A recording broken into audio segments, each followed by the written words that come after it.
دیکھیں آج پاکستان کا 75واں انڈیپینڈنس ڈے ہے اور جو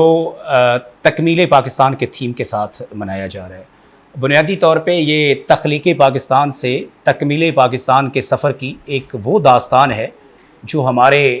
قیام پاکستان کے شہداء نے قائد اعظم محمد علی جناح کی قیادت میں رقم کی ہے،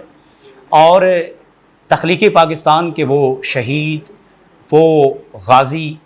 وہ کردار جنہوں نے انتھک محنت کے ساتھ یہ وطن عظیم کی نعمت ہمیں عطا کی، ان کے کردار کو تو سلام ہم پیش کر ہی رہے ہیں،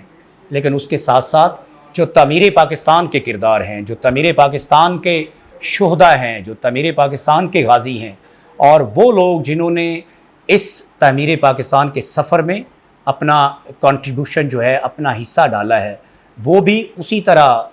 تحسین کے لائق ہیں جس طرح تخلیق پاکستان کے شہداء، غازی اور دوسرے رفقۂ کار جو ہیں وہ حقدار ہیں۔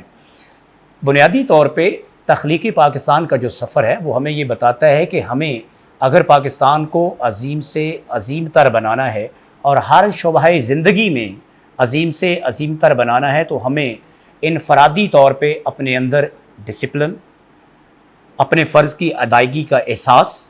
وہ پیدا کرنا ہوگا۔ جب ہر فرد جو ہے وہ اپنے اندر یہ احساس پیدا کرے گا تو حضرت اقبال کے مطابق کہ ہر فرد ہے ملت کے مقدر کا ستارہ، تو ہر فرد جو ہے وہ جب انڈیویجولی کنٹریبیوٹ کرے گا، اپنے فرائض ایمانداری کے ساتھ سر انجام دے گا، تو ہم یہ جو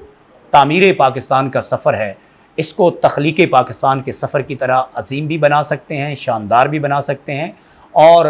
وطن سے اپنی بے مثال محبت اور عقیدت کا اظہار بھی کر سکتے ہیں۔ میری دعا ہے کہ پاکستان کی جو سرزمین ہے، پاکستان کا جو سبز حلالی پرچم ہے، اسی طرح سر بلند رہے، پاکستان اقوام عالم میں اسی طرح اس کا نام جو ہے وہ روشن رہے، اور ہم دن رات پاکستان کی عزت، اس کی تکریم اور اس کے مضبوطی، اس کے دفاع کے لیے اپنا کردار ادا کرتے رہیں۔ پاکستان زندہ باد۔